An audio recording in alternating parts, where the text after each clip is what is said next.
Yo, we back. I'm Saint Germain. It's the Lunch Table Podcast. We're here to break this shit down, man. Break these scores down. Um, from the Spurs and Thunder, as well as the Knicks and the Cavaliers.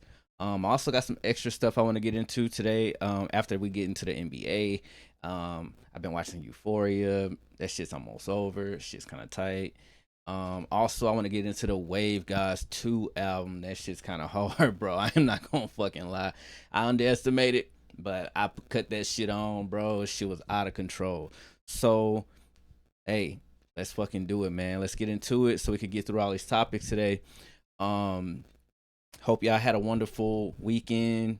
I did a 3-day weekend too, man. So that shit was fucking jumping, bro. So, um, without further ado, let's get into this Spurs and Thunder. Um, I mean, the Spurs won convincingly. However, I did not see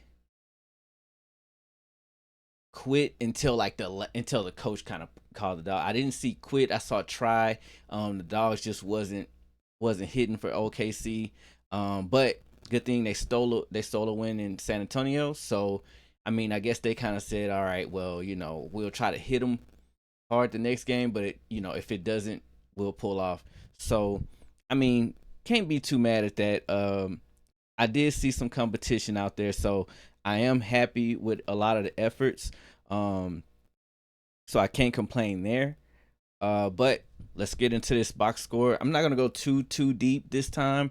Only because we got so many topics to get through. I got 2 games to go, and I also have like a shitload of stuff I need to get off my chest when it comes down to this NBA. So just bear with me. So San Antonio Spurs, strong ass starting five, man. We had everyone in double digits except Julian Champagny. He had an off game, but it didn't matter because we had Victor Wembanyama being his brother's keeper and doing what he had to do. We didn't have anybody off the bench that got into double digits. However, we did have some good production off the bench. I like the way Dylan Harper came out there and balled. He did pretty fucking good. He was a plus 25. Had 7 points, but he did pretty good. So I'm looking at Vic, man. Vic came out there today. I mean, he did a really, really good job.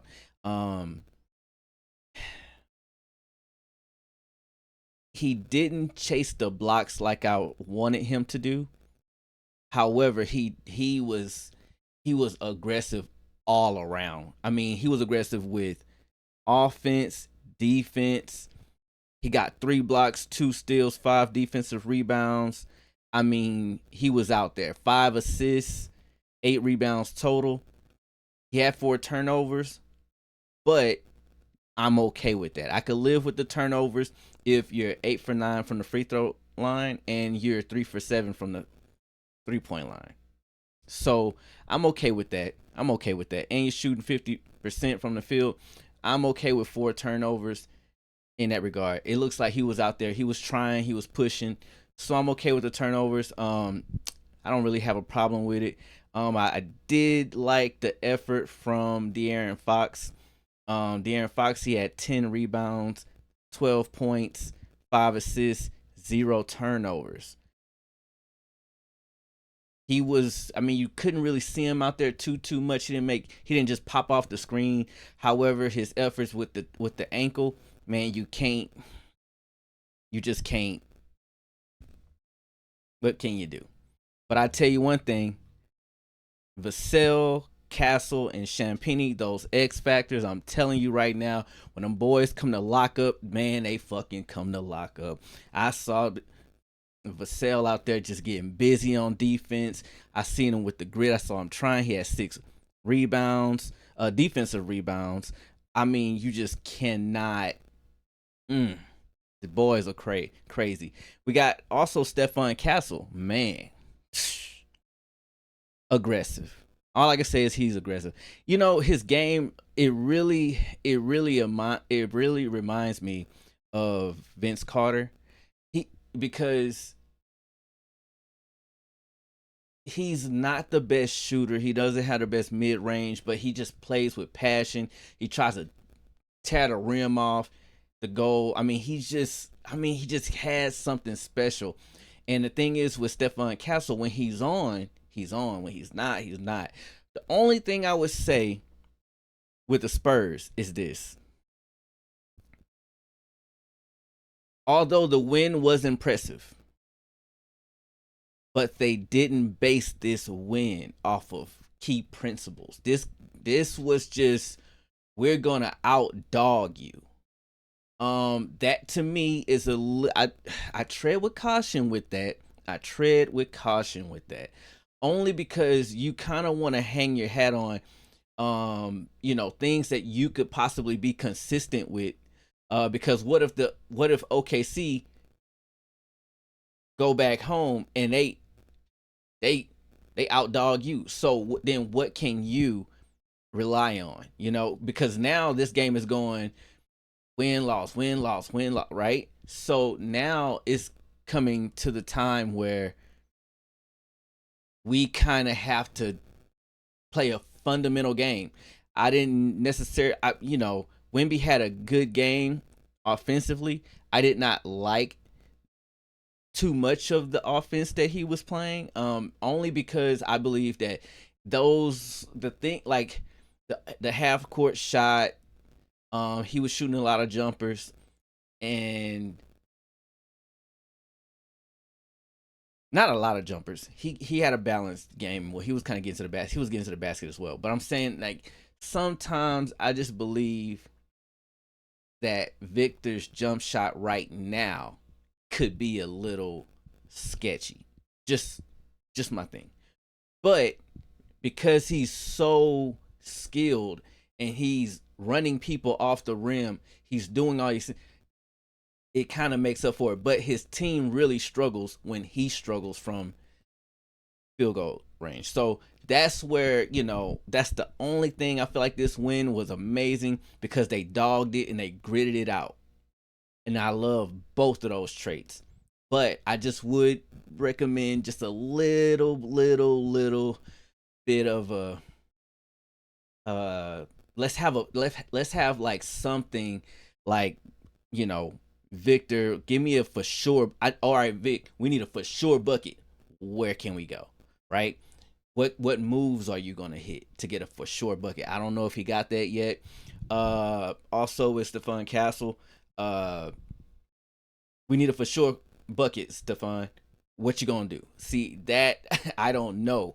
Now, De'Aaron Fox, he could get to the basket at will. He could do something, but he's more of a facilitator in this offense.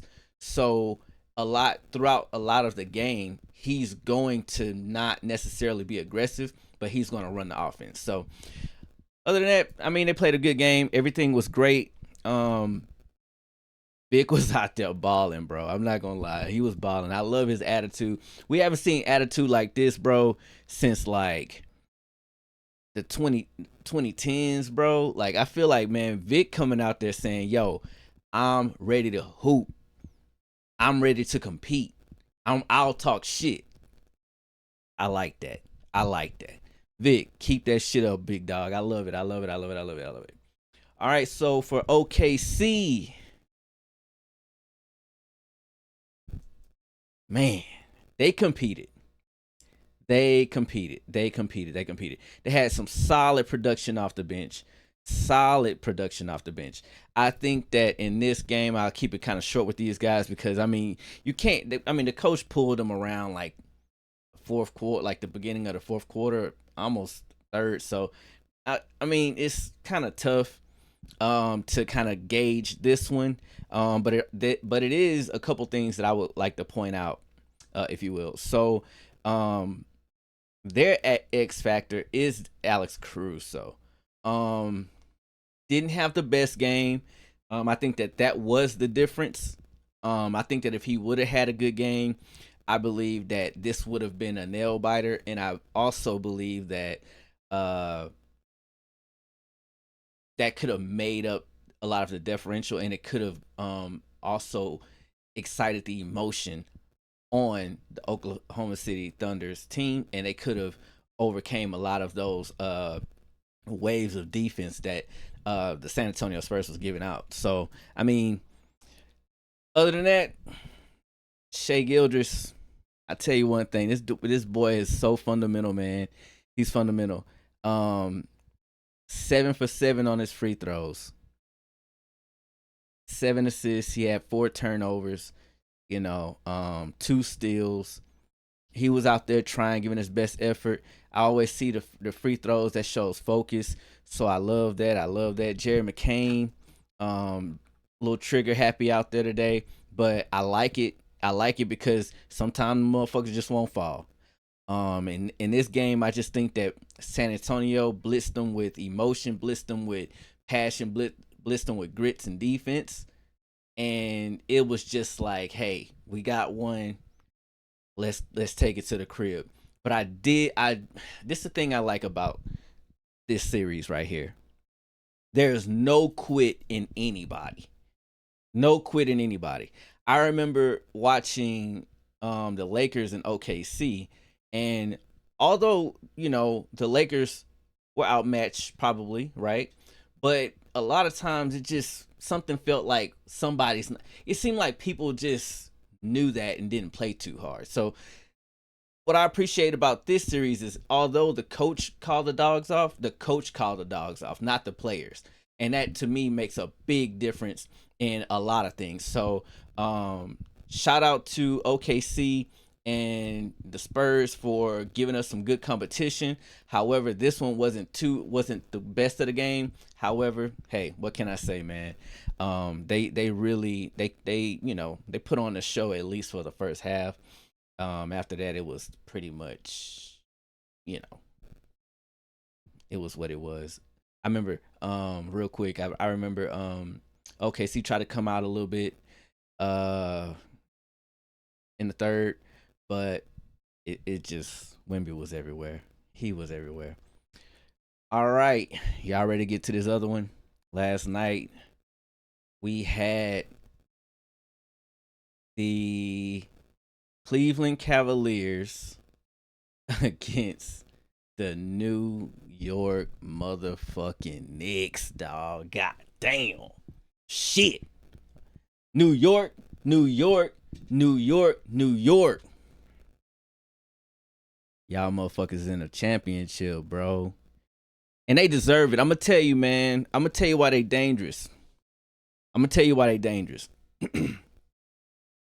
Them motherfuckers do not play down the competition at all. At all. They don't play down the competition at all, bro. Woo. Go New York, go New York, go. Their coach has them focused. And a lot of times it's a 50-50 thing because the player has to be open to being motivated as well as the coach has to be good at motivating, right? And to me, I believe that Mike Brown motivates them but also I believe that Mike Brown has a group of guys that really doesn't need to be motivated, right? So then when that kind of merges together, man, I love it because you got to give Mike Brown a lot of credit because when you play in a big lit city like New York where there's things to do, how do you keep those players engaged? How do you keep those players in the mix? Not going and thinking about what people are saying because of the media in New York. So, I mean, you gotta tip your hat off to Mike Brown, man. I'm not sure the X's and O's, solid.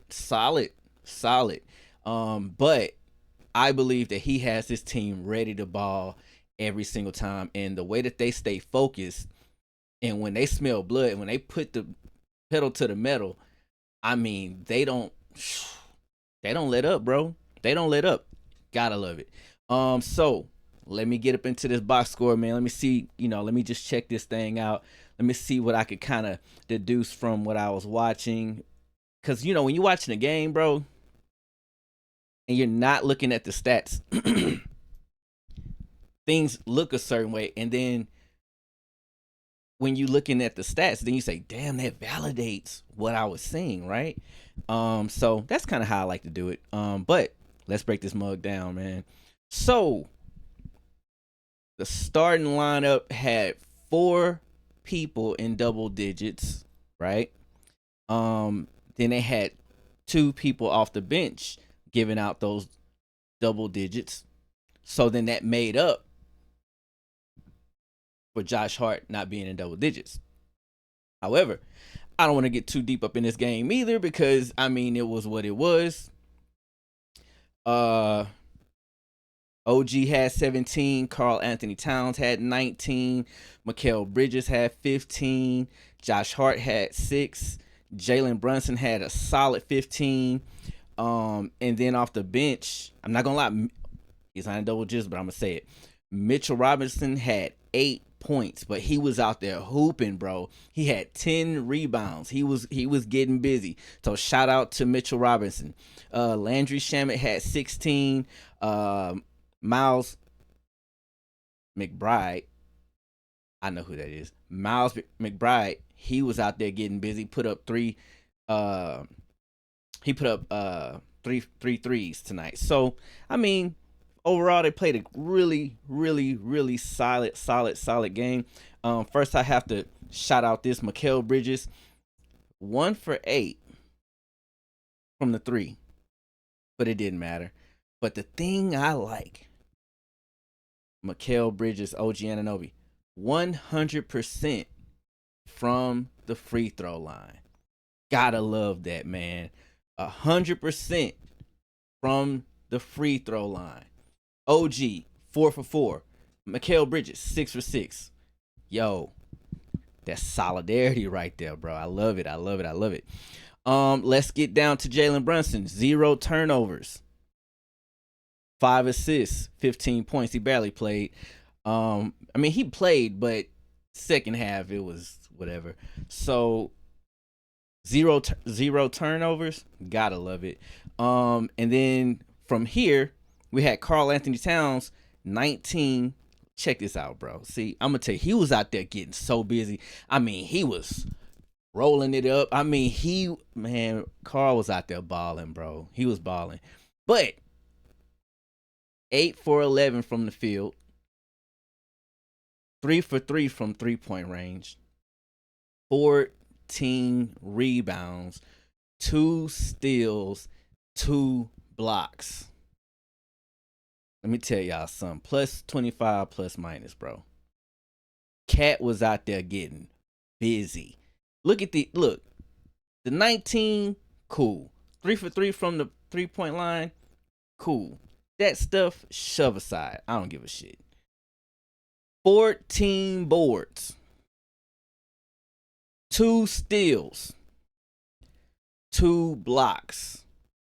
2 offensive rebounds. Hustle. Those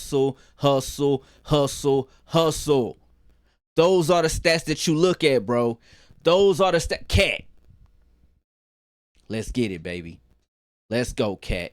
Let's go. I mean, this is fundamental shit, all right? This is fundamental shit, all right? You gotta love it, bro. That kind of stuff right there makes me so happy. And Josh Hart, when you give me 11 boards, 6 assists, and 2 steals, 7 defensive boards, and a plus 20, come on, man. See, that's where the coaching. See, this is where I'm gonna tell you what coaching is. This is when you know what a coach is doing. When you looking at the rebounds, assists, steals, blocks, and turnovers, those are coaching stats. I'm just spitting game to y'all boys. When you want to know how good a coach is, look at the rebounds, assists, turnovers, steals, and blocks. See, the player is the points and the field goal percentage. Coaching is rebounds, assists, turnovers, steals, and blocks. I'm just giving you game, bro. the fuck I do. You feel me? I just look at this shit. I don't know basketball. Listen, man, I don't know shit. New York, hustle, grit, defense, stand up, bro. I'm not sure if y'all more talented than them boys in the West, both sides, Spurs or OKC. I'm not sure. But the thing that will make things entertaining is try hard, good coaching, grit, heart. That's what's going to make it entertaining, and that's what makes me want to watch basketball in the NBA. So I really appreciate you guys for coming out there with some motherfucking heart tonight. Man, it was go New York, go New York, go! The fuck you talking about, man? Let's get it, baby. All right. We must go in here. I don't want to spend too much time because I got some shit to do. Get into with you guys. Cleveland. Y'all got some shit to do in the off season. I need to do my research. I need to see what Harden's contract looks like. How many years he got on that motherfucker?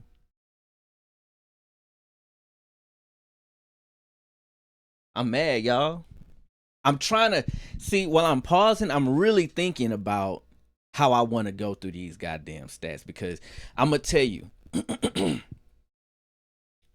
gonna tell you, man. You remember how I told you guys? I said your rebounds, assists, turnovers, steals, and blocks. That shows coaching. But also, it shows who's trying. You dig? You dig? It shows who's trying. Didn't see a lot of try. I'll just put it like this here, man. I ain't even gonna talk about points until we get to one player. No, two players. Two players. Okay? We ain't even gonna talk about it until we get to two players. Jared Allen, 3 rebounds. That's a center, y'all. Evan Mobley, 7 rebounds. Power forward. Max Strus, 2 rebounds.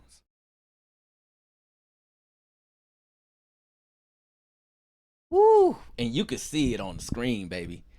Woo! You could see Quit. Quit was all in the air tonight. It was going.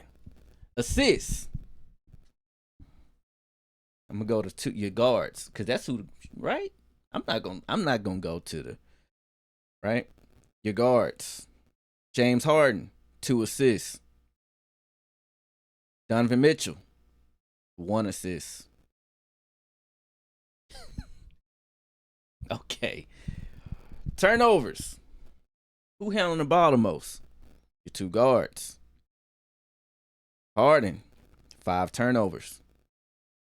Donovan Mitchell, 4 turnovers.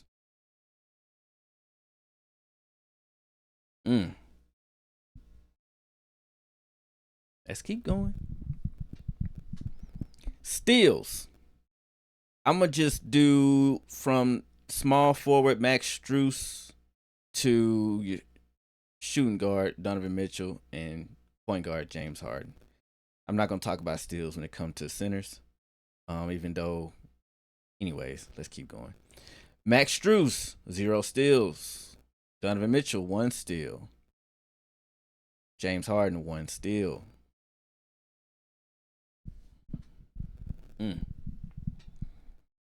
Offensive rebounds. Evan Mobley got 2. Jared Allen, 0. You know what? Shit's crazy out here, man. I don't even want to. All right, y'all. Let's get down to nuts and bolts here. We got Donovan Mitchell with a fake ass 31 points, 9 for 18 from the field, 5 threes he made out of 9, 8 for 10 from the free throw line. Boy, when you look at that, them numbers looking good, ain't they? That's that. I did what I had to do. I mean, I ain't got no help. Ain't nobody else show up. That's what that, you see, that's what it looked like. That's what it looked like. But you a negative 23 plus minus. You only got 1 assist. You got 4 turnovers. 1 steal.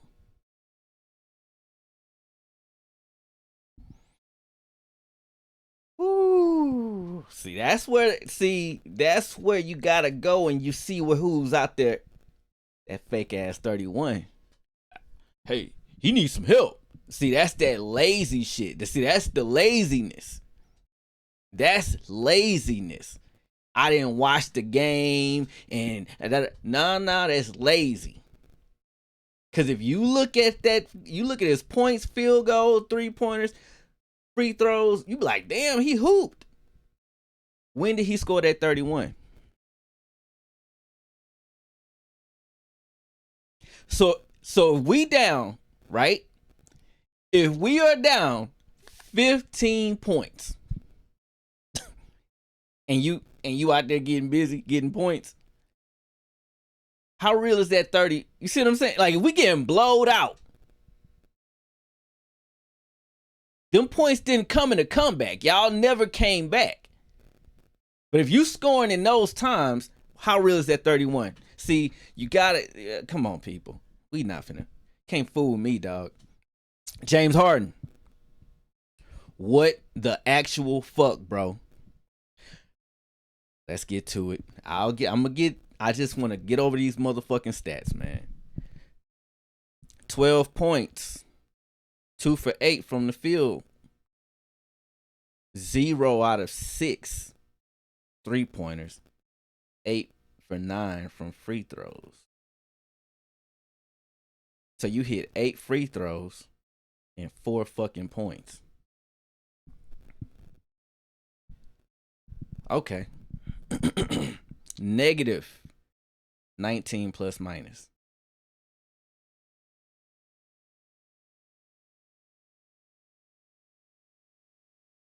There we go, y'all. There we go. There we go. Which leads me into something that I've been wanting to talk about from the last 2 episodes up into now. What the actual fuck, Harden? What the fuck, bro? Do you know that this NBA, the job that you have, is in entertainment? You know it's entertainment, right? Y'all, I watched this fat motherfucker run up the court slow as fuck. I'm gonna tell you, he does every time if he misses a shot, his body leans forward, right?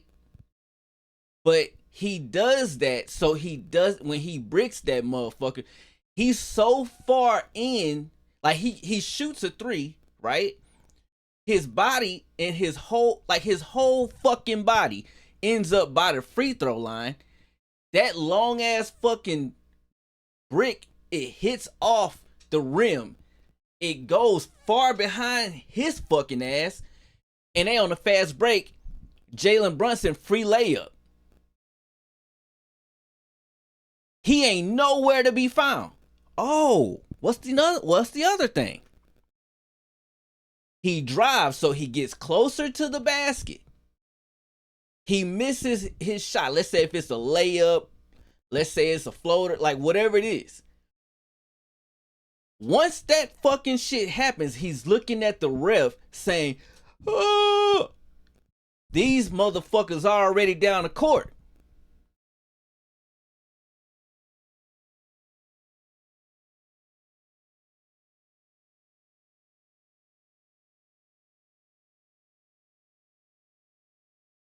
You look out of shape, bro.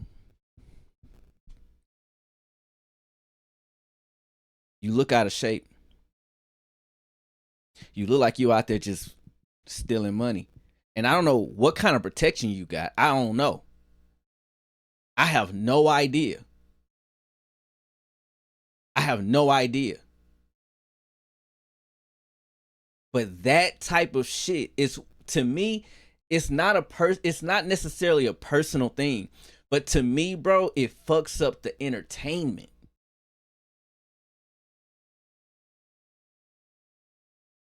And I'm gonna tell you what's getting exposed, y'all. I'm gonna tell y'all what's getting exposed. For real. For real, for real. Those fake ass assists that he had, and that Luka has, and that Westbrook had,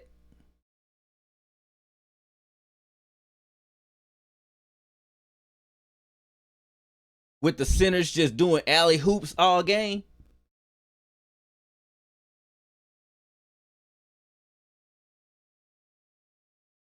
Then you got dumb motherfuckers that's sitting in the front office saying, "Oh, he averaged 20 and 10. Oh, so he's a distributor. All right, let's trade him to the Cavs and see if he could distribute the." No. Because now you have Donovan Mitchell out there that want the ball and want to hold the ball too and play NBA 2K career mode with the ball. In order for him to have gotten those, he had to sit at the top of the key, do a pick and roll. It's almost like running an option where if the center bite him, he throw it up. The center don't bite, he shoot the floater. And it's all game long. All game long. And those were assists. But instead of watching the game and saying, yo, okay, bro, like, I get it, but you know what I mean? We don't do that. We just say he averaged 10 assists. A number is not a number. But nobody took the time to look at that other shit. Block, steal, rebound, defensive rebound, turnovers. So if you average 10 assists, but then you average 5 fucking turnovers, then you really just average 5 assists. No, but we just look at the 10. See, this is the shit, bro. What the fuck, bro? Which brings me to this. Which brings me here. Where is that same energy that the league had for Allen Iverson, Carmelo Anthony, Dwight Howard? Where it was a point where these motherfuckers could not get a job. It was a point where, hey, nah, you coming off the bench, bro. We ain't got time for that shit.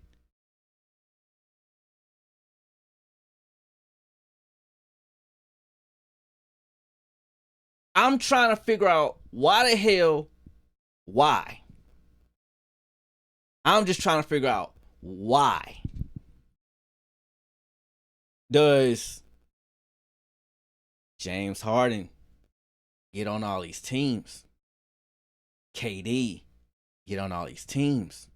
Paul George get on all these teams? I'm trying to figure it out, bro. And I don't necessarily have the research, but this is the kind of shit that pisses me off when I watch these shows and stuff like this. Motherfuckers will see Kevin Durant get traded to whatever team he gets traded to, right? Whatever team. And let's say this summer, he gets traded to the Warriors. Let's just fuck it. He get traded to the Warriors this summer. You know what motherfuckers gonna say? Oh, they're gonna win a championship. Man, I'm telling you, man, Kevin Durant, bro, man, Kevin Durant.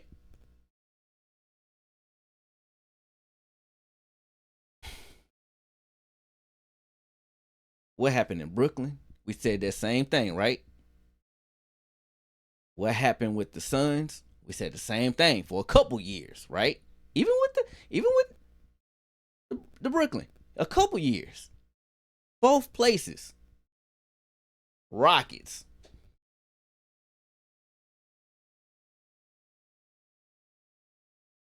James Harden. 76ers. What happened? Brooklyn Nets. What happened? Every time this shit happens, though, the Clippers, what happened? And they're not getting traded. Listen, they're not getting traded to bullshit with no talent. No, they're going and playing with other elite talent. This isn't like, oh, what happened? He got traded to the fucking Wizards or some shit.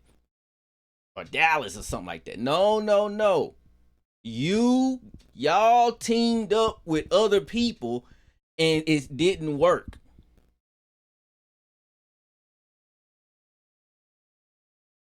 So I'm just trying to figure it out, bro. I'm like, yo, bro, like, come on, man. Like, where's that same energy that happened with Melo? Because Melo, they were like, nah. But I don't remember Melo having this kind of track record before Houston. I don't remember that. Dwight Howard won a championship on his lap. He couldn't even get back in. Allen Iverson was kind of going through, but where's the same energy, bro? Because they're making this shit unwatchable. All right, I'm just speaking the facts. When we watched Houston this year, was it watchable, bro?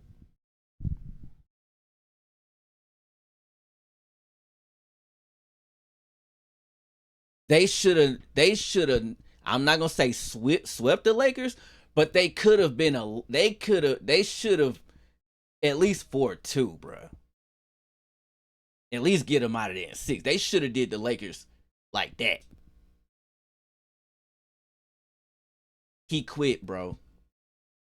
And I don't know who.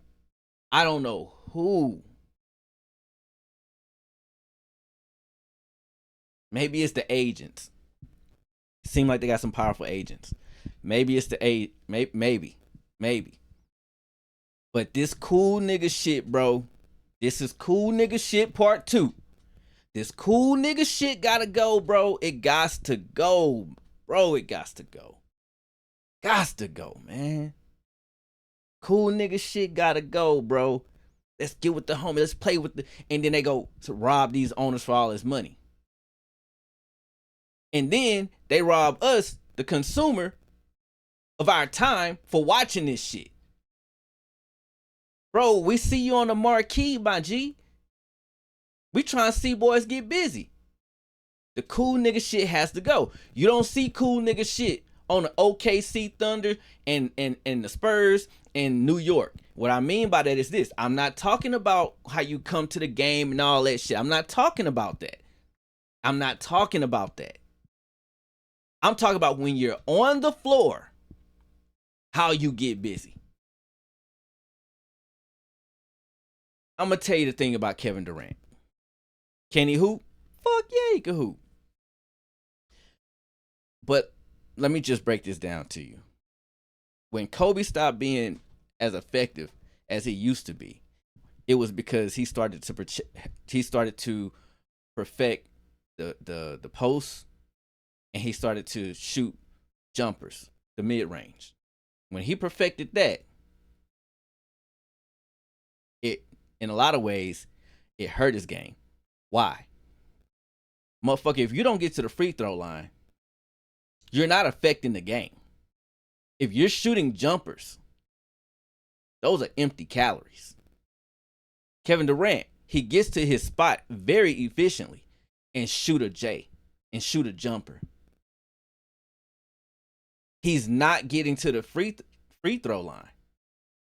You're not affecting the game if you score and don't get to the free throw line. That's the issue with Harden right now. He can't get past anybody. See, when he was in his prime and he was getting busy, he was getting to the free throw line at will when he was baiting them fouls. Right now, he ain't even trying to drop. It looked like he out of shape, just to me. I mean, he ain't taking care of his body. He out of shape. I can see it.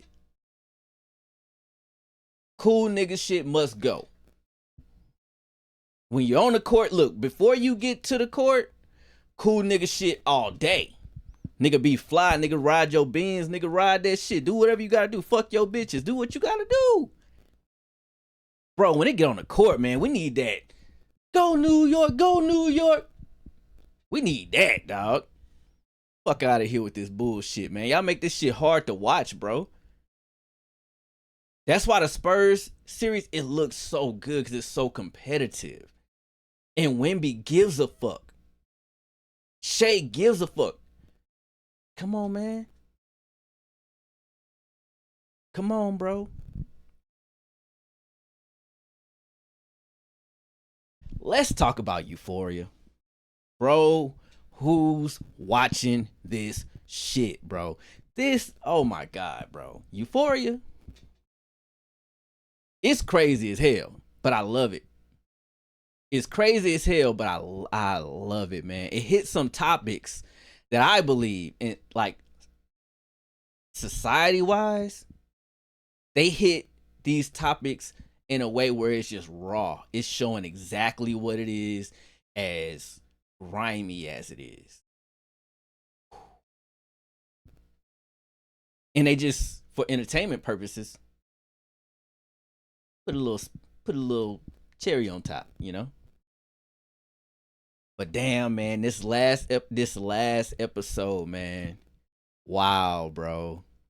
I just love, I'm not going to give too much away. I'm not, but what I'm going to tell you the things that I love that it's like pointing out. And it's doing this shit in an entertaining but indirect way. It's so creative. Whoever's the producer there, not really sure, but the writers or whatever, they are approaching topics that should be studied. Number one, drug trafficking. They go so in depth on drug trafficking. Fuck, bro, man. And I hate that they make it so entertaining that I hope that the people that's watching it, they could approach it with the same severity, like is it that it needs to be approached with, right? So I hope I hope that it's not so entertaining where it looks so cool that we don't like see like, damn, this shit, like what's going on here, right? So drug trafficking, bro, they hit that. OnlyFans topic, they hit that. How like the life of an OnlyFans worker could possibly be, right? I'm not really sure because I don't know one, but right.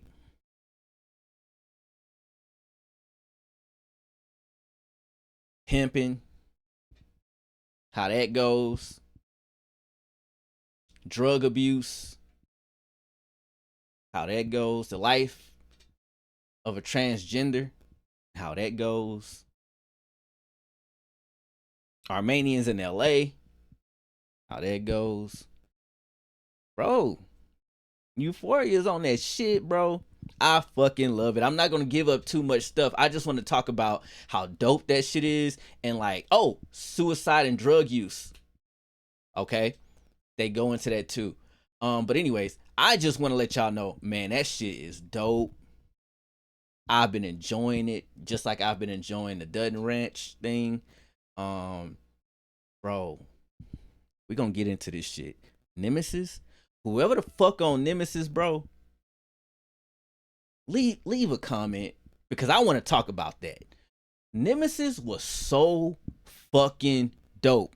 Shout out to those actors, bro. I'm gonna get their names when we get into Nemesis. I'm gonna try to make sure that I get their names right because I want to make sure that they get the credit that they do. I mean, my little shit is like, yeah. I mean, I don't know if it'll help too much, but at the same time, I want to give them boys their credit, man. The boys killed that. But Euphoria, man, bro, shit was on point, dog. That shit was lit up like a motherfucker, bro. Shit was lit. Whoo, my next thing, man. Who listening to the Wave Gods 2 Cosmos Brothers with Max being French, bro? Let me tell y'all motherfuckers something, bro. Hey, Max.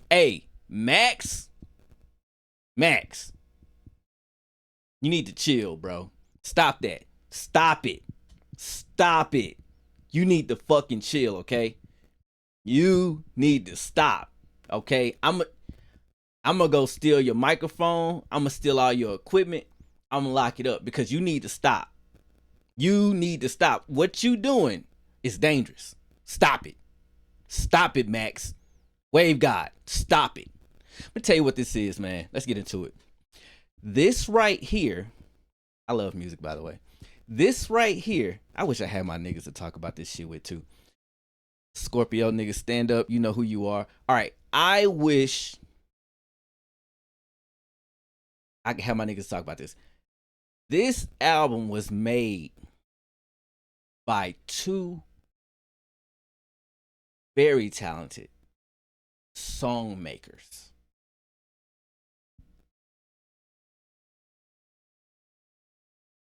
Song makers, songwriters. They make songs entertaining. Not lyricists. Not saying they can't be lyricists. But song makers. They make the song. They make the beat sound way better than what it is. And they make the song. They don't go too deep into their lyrics. They just make the song. You know what kind of constraint that takes, man? We all want to show how much, oh man, how much lyrics we got. Oh shit, like how crazy I could do the beat. These boys just make the song. I was listening to that shit, man. I was like, bro. It's 26 tracks. I like 14 of them. Put it like this here. I love 14 of them. I like all 26. How about that? Shout out. I love 14 of them. I like 26.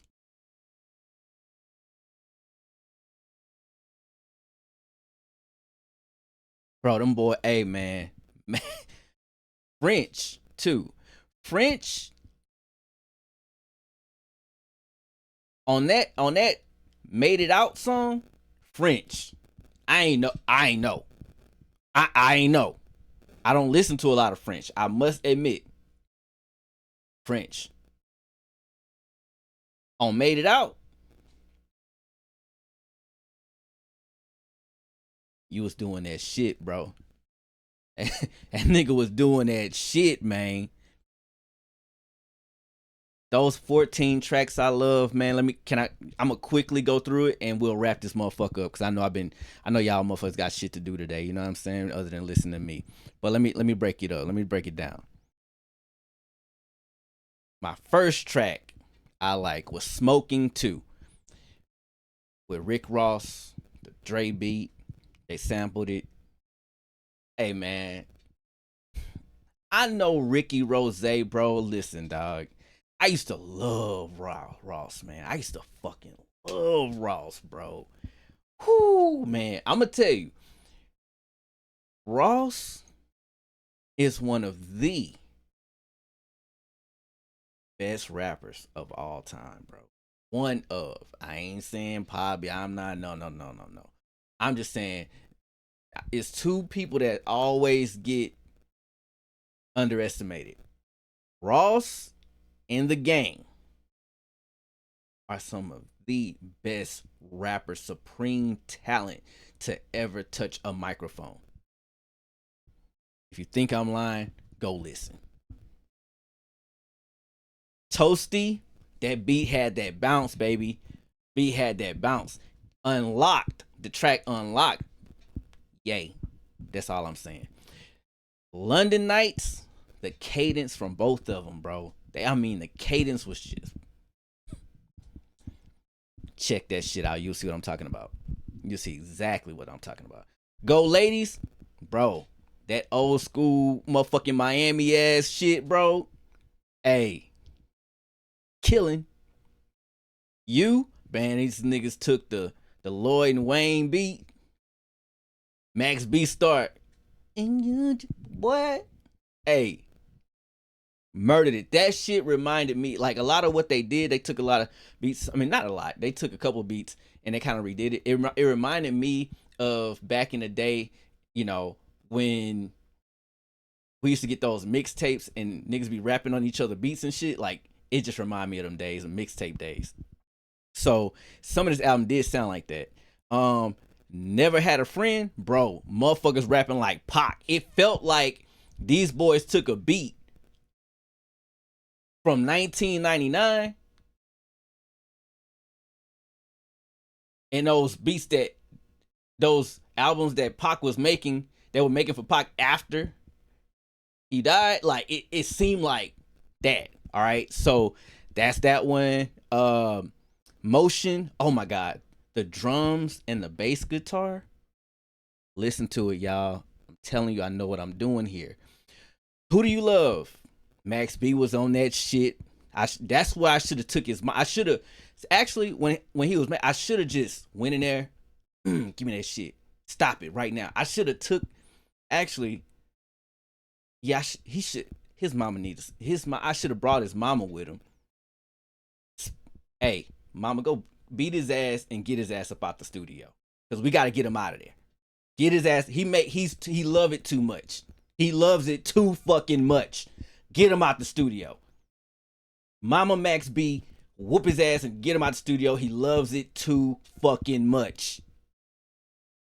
Max was on that shit on that Who Do You Love, man. I'm telling y'all, bro. Made It Out. I told y'all. French, I ain't know you had it. French, I didn't know you had it. That be letting people, hey, sometimes you gotta let them know. When you a song maker, you just make the song.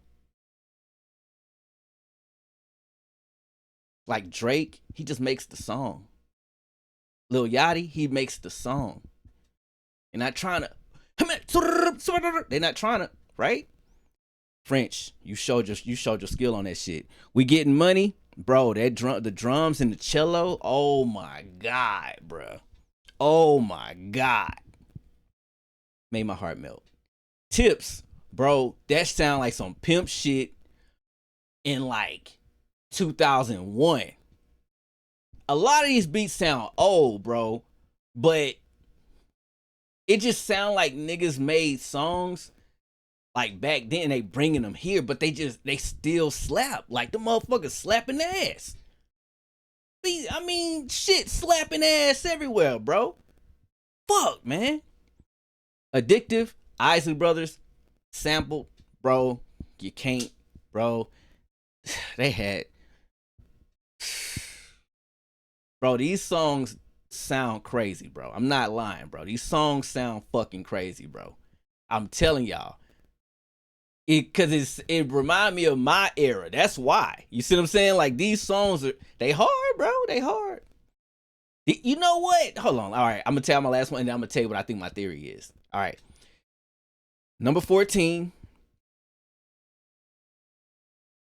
Ever Since You Left Me with Ty Dolla $ign. I don't know if Ye made that beat. but it sounded like Ye made that beat. I need to look in the book or the credits or whatever the fuck it is, but it seemed like Ye produced one. It's not like he produced a couple, but I'm just gonna say on this one, he definitely got that because Ty was on it too. Hey, them niggas murdered that shit. Them niggas murdered that shit, bro. Hey man, a round of applause. Wave Gods 2, Cosmos Brothers. Y'all niggas killed that shit, bro. Real shit. Real shit. All love to the young gods, bro. I like it. I like it. Y'all niggas killed that shit. But let me tell y'all the theory that I have about this. Y'all know Max was like locked up for a while. I bet that motherfucker was in there just pinning it up. This nigga got out and spit all that shit and didn't give a fuck how that shit sounded. Like he just putting it down. He don't care if it's outdated, the beat. He don't give a fuck. He just putting that shit out, and that's what that shit sound like to me. And French just being the homie and saying, "Yo, man, while you get that shit out, my nigga, I got you, bro. I'll get on this shit too. We the wave guys, nigga. We was running this shit for you. You know what I mean? So, hey, bro, I love it. I like to end it on that, man. Hey, shout out to all niggas that I was talking about, bro. Shout out to them niggas, man. James Harden, KD. Shout out. I just want the best. I'm a basketball fan. I like hoop. Just like y'all niggas do. And when you watching hoop, the last thing you want to see is a nigga not hooping, bro. It's the last thing you want to see. So if you can't affect the game how you need to affect it, nigga, retire, bro. So I love hoop, bro. And these little niggas in San Antonio, these little niggas in Minnesota, these little niggas in New York, these little niggas in Detroit, these little niggas in Charlotte.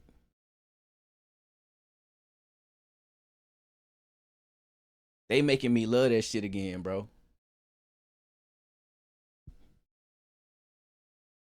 So that's all I gotta say to that shit, man. You know what I'm saying? Ain't no shot. Ain't nothing personal. I just like hoop, bro. I don't like watching hoop when I'm looking at shit that's unentertaining because I see niggas out there just stealing bags, right? Fuck it. So, hey man, that's all I got for today, bro. It's been a pleasure. Thank you for taking the time out to listen if you did. I really appreciate it. I'm trying to get my game up with this motherfucker, bro. I understand where I'm at, but I'm going to keep coming at you. I'm going to keep giving you what my brain thinks. I'm going to keep talking that shit, give you some shit to think about. Whether it's a show, whether it's music, whether it's sports, just the shit I like, right? So hey, y'all boys take it easy, y'all girls take it easy. Hey, stay blessed. I'm out.